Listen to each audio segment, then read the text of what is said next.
Rock Hill showed up today, Ralph. They really did. Look at this. It's a great night in South Carolina, for sure. Thank you so much for coming out. You know, when I was governor, and we're going to talk about all the fun things we did together, one of the things I'm so proud of is when you can spot someone who's going to be a fighter, when you can spot someone who's going to really work for the people and stay true to who they are, when you can spot them and you can lift them up and say, we need to see you do more. I am incredibly proud of the second I supported Wes Clymer for Senate. He has been a fantastic senator. Where'd you go, Wes? There you are.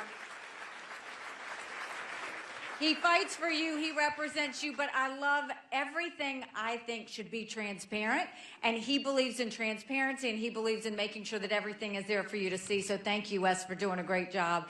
And boy, what a freedom fighter you've got in Ralph Norman. DC doesn't get anything past Ralph. I mean, they don't. And Ralph, I've told you before, I can't wait till I get there and see what we do together, because it's going to be a lot of fun.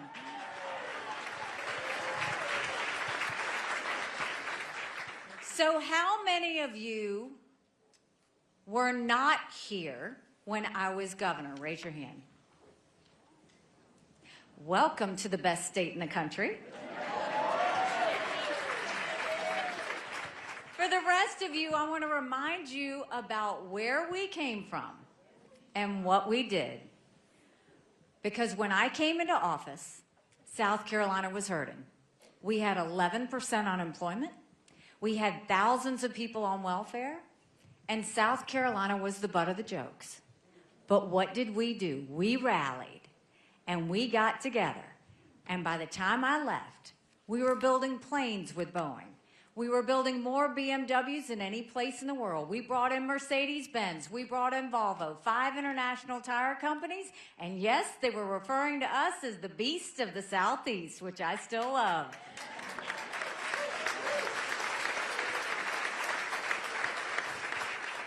We moved that unemployment rate from 11% down to 4%. We announced jobs in every county in the state. We moved 35,000 people from welfare to work. We had the first body camera bill in the country. We did tort reform. We did pension reform. We cut taxes. We built up our coffers, and we acknowledged some truths.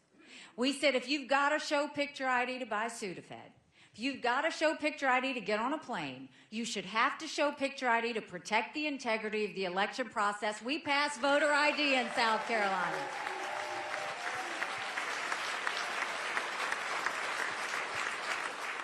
We passed the toughest illegal immigration law in the country. President Obama sued us over it, and we won.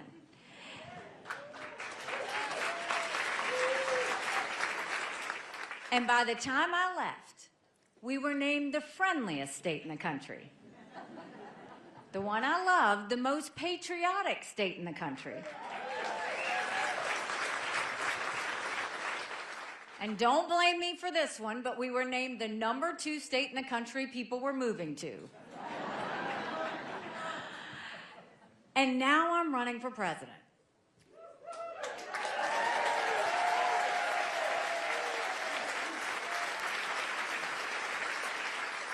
It's been a year since I announced, and what a roller coaster it's been. We had 14 people in the race. We defeated a dozen of the fellas. I just got one more I've got to catch up to.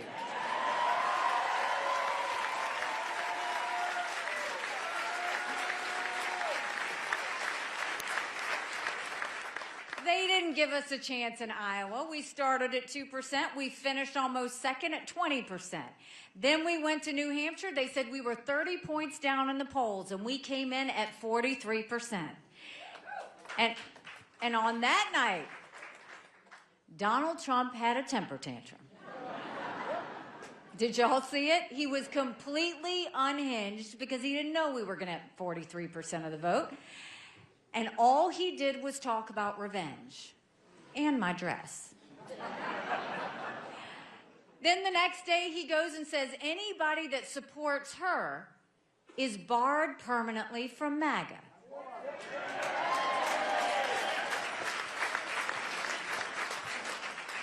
Now think about that. If you're running for President of the United States, you want more people. It's a story of addition. You don't push people out of your club. You bring people in.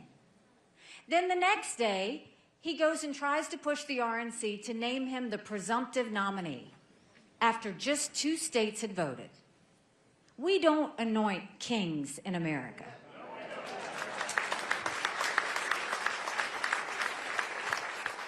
We said the people of South Carolina deserve the right to vote, as do all the other states. He got pushback.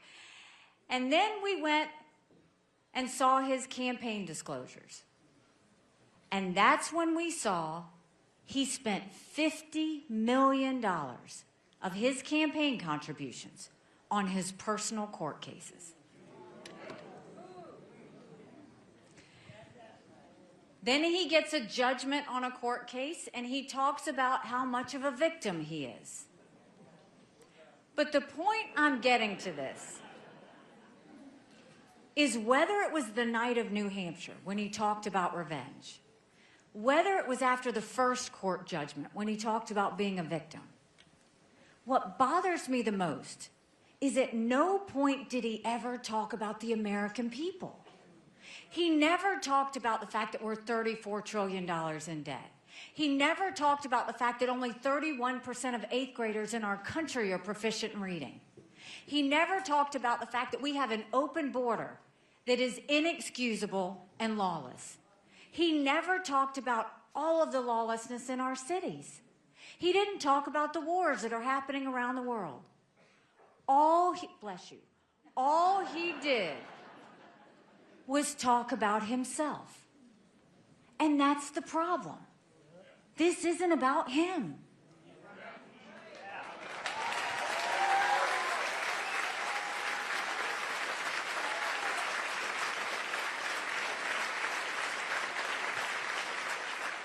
What we need to be talking about is what American families are feeling. And right now, yes, we are $34 trillion in debt.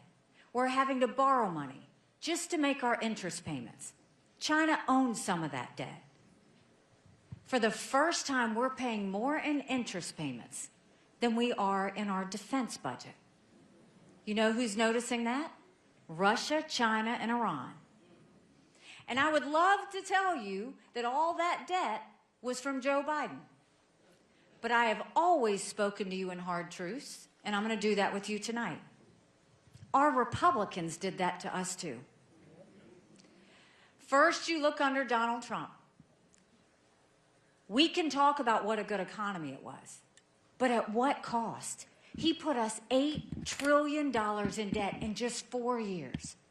He says that's COVID. That wasn't all COVID. That was less than 25%. He grew government, and he spent it on things that we didn't need to be spending it on. But you also look at what they did when they passed that $2.2 trillion COVID stimulus bill with no accountability.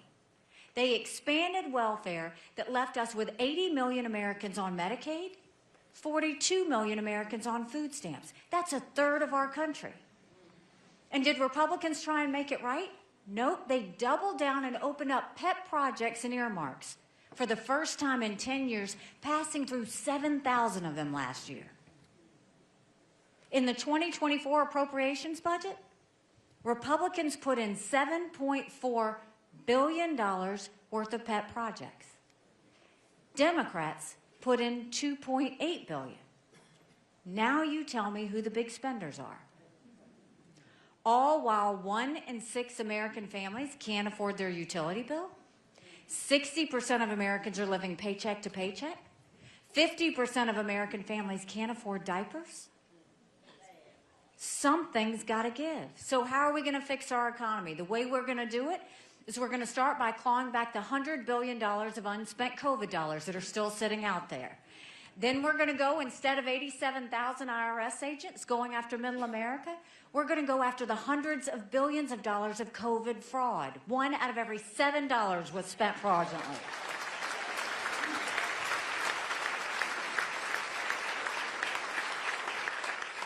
If 8% of our budget is interest, quit borrowing. Cut up the credit cards. You have to balance a budget every day. I had to balance a budget as governor. Why is Congress the only group that refuses to balance a budget? We'll stop the spending, we'll stop the borrowing, we'll eliminate their pet projects, and I will veto any spending bill that doesn't take us back to pre-COVID levels. That will save us trillions.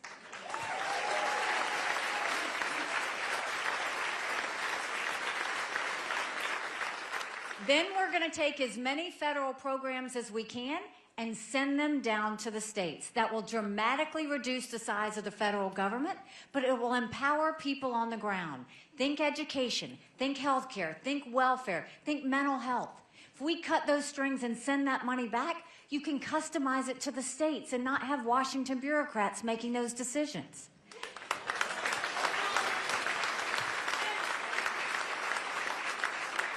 And we need to open up the middle class in America. We're watching the rich get richer and the poor get poorer. So we're going to cut taxes on the middle class and simplify the brackets. We're going to eliminate the federal gas and diesel tax in this country. And we're going to make small business tax cuts permanent. They made corporate tax cuts permanent. We're going to make small business tax cuts permanent. Small businesses are the heartbeat of our economy. We need to start acting like it. But you know, Congress just has one job, and that's to give us a budget on time. Do you know Congress has only given us a budget on time 4 times in 40 years? 4 times in 40 years. You know what I say about that? They don't give us a budget on time, they don't get paid, period.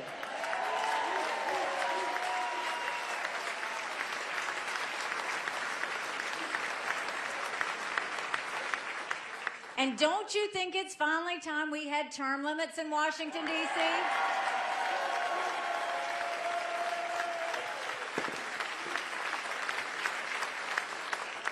Don't you think we need to have mental competency tests for anyone over the age of 75?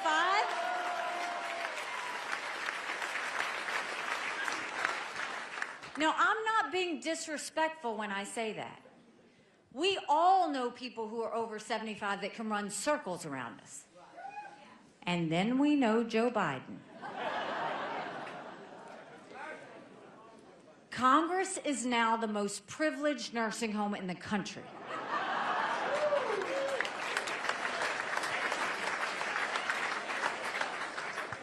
But seriously, these are people making decisions on the future of our economy. These are people making decisions on our national security. We need to know they're at the top of their game. It's not a joking matter.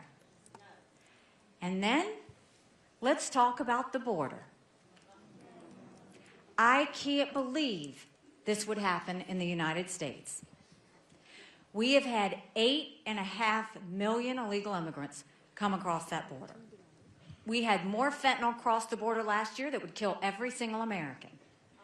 #1 cause of death for adults 18 to 45, fentanyl.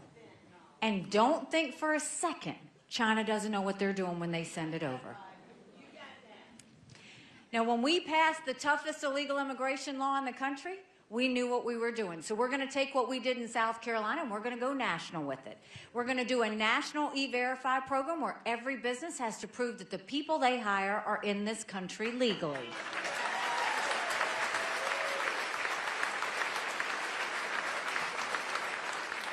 We're going to defund sanctuary cities once and for all. No more safe havens in America. We'll put 25,000 Border Patrol and ICE agents on the ground and let them do their job. We're going to go back to the Remain in Mexico policy so that no one even steps foot on U.S. soil. And instead of catch and release, we're going to go to catch and deport. That is how you stop what happens on the border.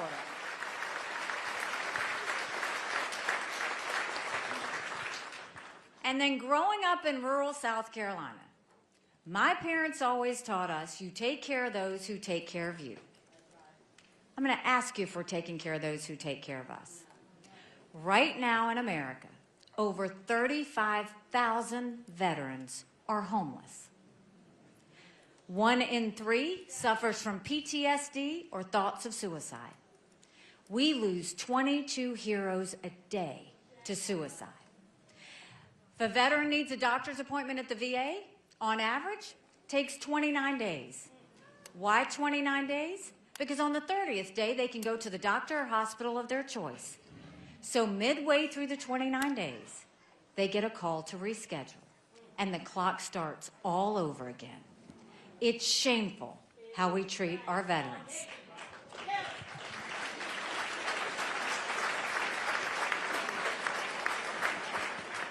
Now, I'm the proud wife of a combat veteran who served in Afghanistan.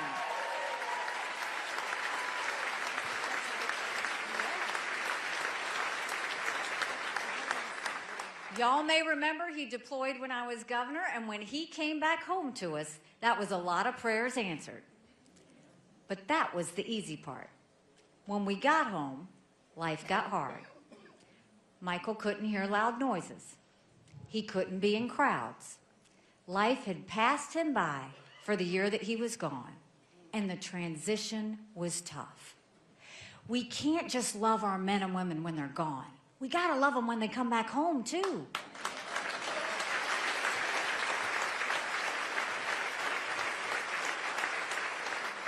Let's do more than just the 2-week transition. Let's take care of them for the long term. Let's do telehealth so they can get the mental health care they need right when they need it. They should be able to go to the doctor or hospital of their choice. They've earned that right.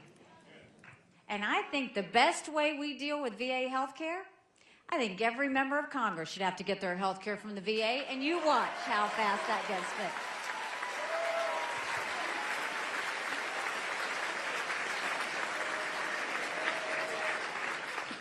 Y'all know it. It'll be the best health care we've ever seen, guaranteed. And then let's talk about our national security. The world is on fire, literally. You've got a war in Europe. You've got a war in the Middle East. You've got North Korea testing intercontinental ballistic missiles capable of hitting the U.S. You've got China on the march. But make no mistake, none of that would have happened had we not had that debacle in Afghanistan. The idea that Michael and his military brothers and sisters who served there had to watch us leave Bagram Air Force Base in the middle of the night without telling our allies who stood shoulder to shoulder with us for decades because we asked them to be there. Think about what that said to our friends. More importantly, think about what that said to our enemies. And when you think about allies and enemies, what you say matters. And what Donald Trump said a week ago was dangerous. He said that any NATO countries that weren't pulling their weight, that America would not defend them. But he doubled down and said, not only would he not defend them, he said any NATO countries that weren't pulling their weight, he would encourage Vladimir Putin to invade them.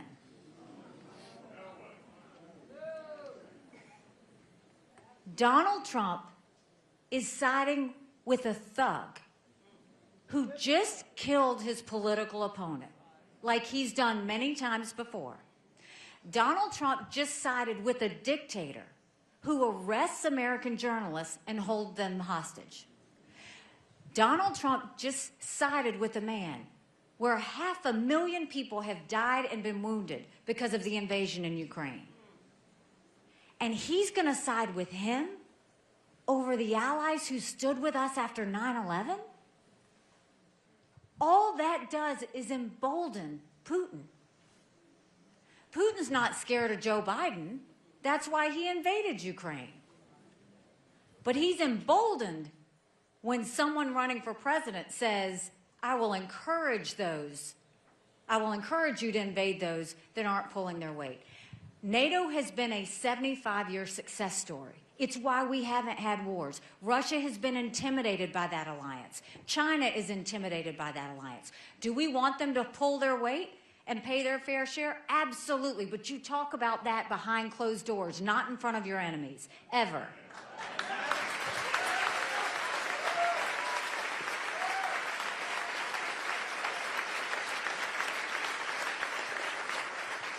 Because don't ever forget, China's waiting in the wings, and that's our #1 national security threat.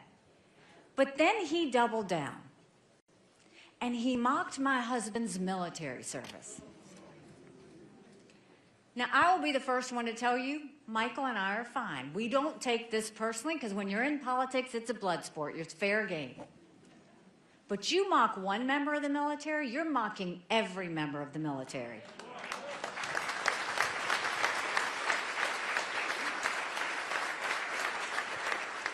And what bothered me about that is it's a pattern. We can no longer say it was an accident. He said anybody that lost their lives serving was a loser or a sucker.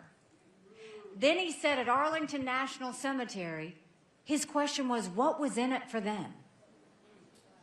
And now he does this. The thing is, he's never been around a veteran. We all know people who have served. We know people who've lost their lives. He's never been near a uniform. He's never had to lay on the ground. The closest he's come to harm's way is a golf ball hitting him on his golf course.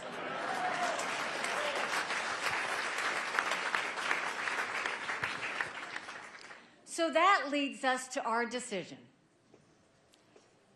On Saturday, we head to the polls. And when we head to the polls, let's look at what everybody's saying.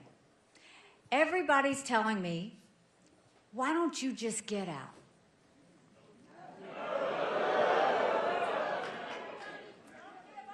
I will never give up.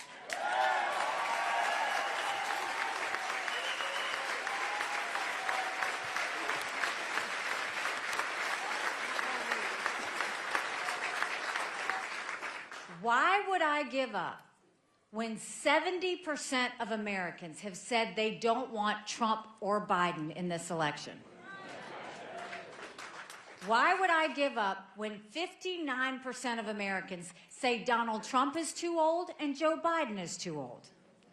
Why would I give up when the majority of Americans disapprove of Joe Biden and a majority of Americans disapprove of Donald Trump? It is time we finally have a new generational conservative leader.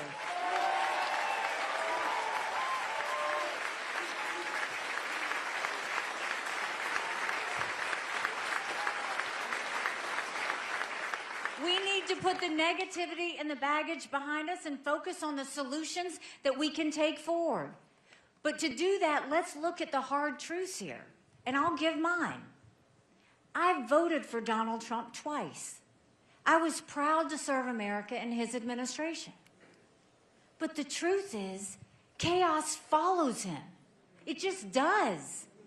And we can't be a country in disarray and a world on fire and go through 4 more years of chaos. We won't survive it. The other thing is, we all want to see our country turned back around, right? Well, guess what? We can't fix our country if we don't win. And Donald Trump cannot win a general election. You look at the record. He lost it for us in 2018. He lost it for us in 2020. He lost it for us in 2022. But look at last week. He loses another case on immunity. Now he's going to be tried as Citizen Trump. Republicans lost a vote on Israel. They lost a vote on Mayorkas and the border. The RNC chair lost her job. And Donald Trump's fingerprints were all over all of that. How many more times do we have to lose before we finally figure out that he's the problem?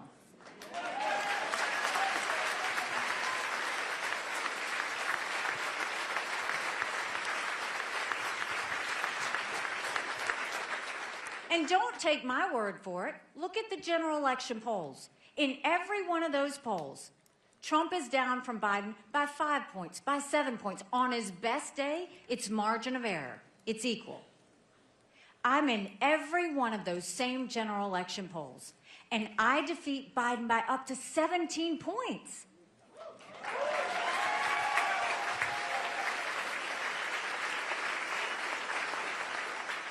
The latest poll, Marquette poll, was covering Wisconsin. Trump doesn't beat Biden, and I win in Wisconsin by 15 points over Biden. You win by that much. That's bigger than presidency. That's House, that's Senate, that's governorships, that's school boards. But you win by double digits. That's a mandate going into D.C. to stop the wasteful spending and get our economy back on track. That's a mandate to get our kids reading again and go back to the basics in education. That's a mandate to secure our borders with no more excuses. That's a mandate to bring law and order back to our cities. And that's a mandate for a strong America that prevents wars that we can all be proud of. Don't you want that?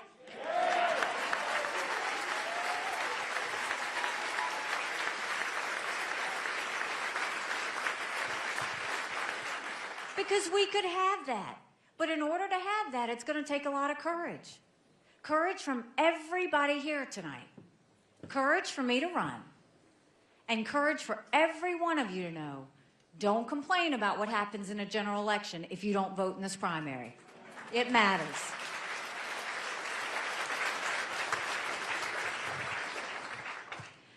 You know, I saw a commercial on TV that Trump was running. If he's not so worried, I don't know why he's got commercials on TV against me.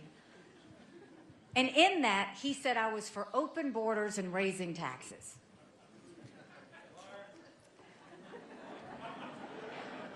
But this is what I'll say. If he's going to lie about me, I'm going to tell you the truth about him.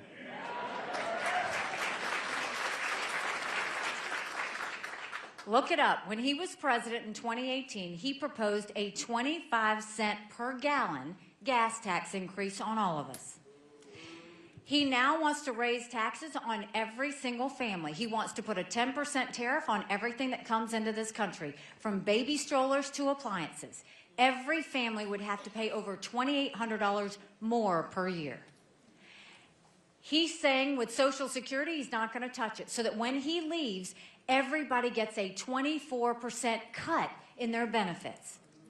That's the truth. And so we need to start saying, what is it that we're electing? Because we've got a decision to make. Do we want more of the same, or do we want something new? More of the same is not just Joe Biden. Bless you.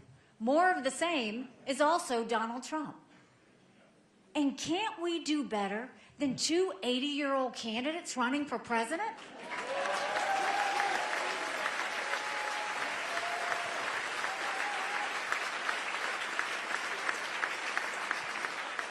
We need to know we're going to have someone who can put in 8 years of hard work, no drama, no vendettas, just getting the job done. That's what America deserves.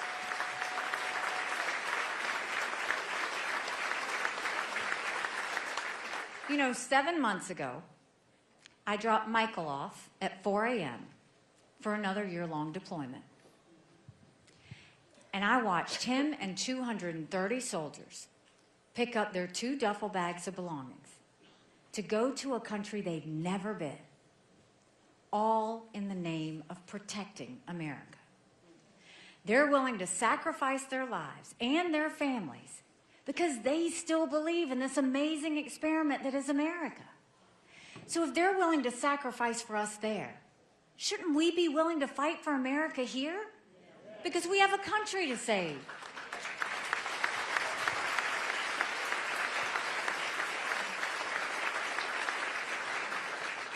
So if we're going to save her, we've got to fight for her.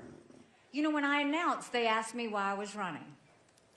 And I said, my parents came here 50 years ago to an America that was strong and proud and full of opportunities. I want them to know that country again. I'm doing this for Michael and his military brothers and sisters. They need to know their sacrifice matters. They need to know that we love our country. I'm doing this for my daughter, who just got married, who is over here.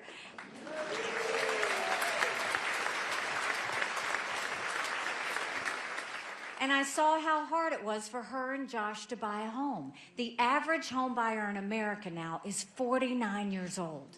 The American dream is leaving them. And I'm doing this for my son, who is also over here.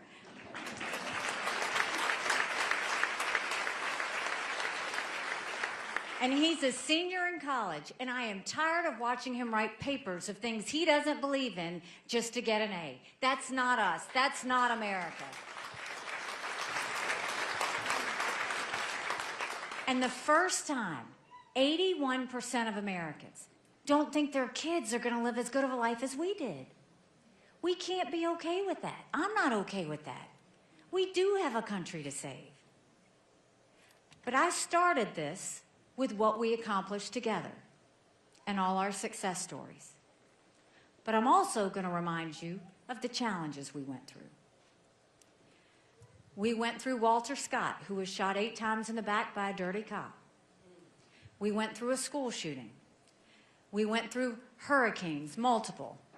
We went through a 1,000-year flood. We went through winter storms. And we went through a horrific shooting in a church where we lost 9 amazing souls. Any one of those, we could have fallen apart. And after that church shooting, we had seen cities go up in flames. Ferguson had been the most recent, had happened. But what did we do? We didn't split up and divide. We came together. We didn't have protests. We had vigils. We didn't have riots. We had prayer. And we brought down a divisive symbol that had separated us for a long time.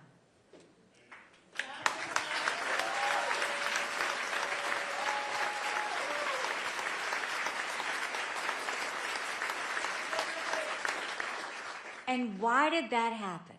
It happened because the tone at the top matters. I didn't judge either side in that situation. I didn't say a side was right or a side was wrong. A leader doesn't divide their people. A leader brings out the best in their people.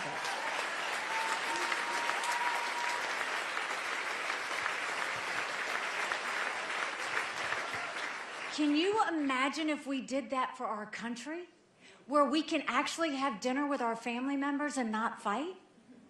Can you imagine where we could go to work and say what we think and not worry about being demoted? Can you imagine where our kids don't have to live in fear? And can you imagine where we don't have this atmosphere of anger and chaos all around us? Because this isn't about us. It's about our kids and our grandkids. They don't deserve what's happening right now. If you look at the chaos that they feel, you look at what they went through with COVID and the anger that's fallen, all they do is see the debt that's been put down and they wonder how that's going to impact them. They see that they don't know that they'll ever be able to own a home or have a job. That's why we're doing this, because we need to show them normal again. And we can do that in a way that only South Carolina knows how to do it. So this is what I need you to do. I need you to vote early.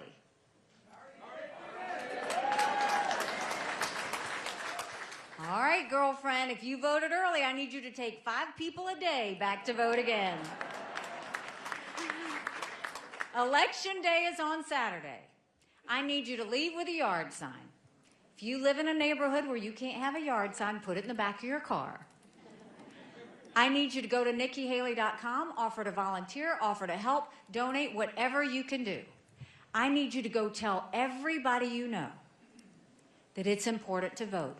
Your family members and your friends, you'd be shocked at how many of them are just general election voters. In a general election, we're given a choice.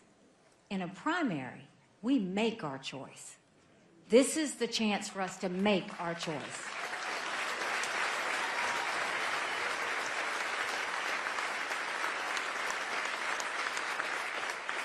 And don't listen to the media and what they're saying about what's going to happen in South Carolina. They did that to me in Iowa. They did that to me in New Hampshire. And we're all going to be laughing when they do that to us in South Carolina. Because at the end of the day, we have a country to save. And if we all go out and do our part, my promise to you is exactly what my promise was to you when I was governor. I will spend every single day trying to prove to you that you made a good decision. Thank you very much, Rock Hill. God bless you. Thank you. Thank you.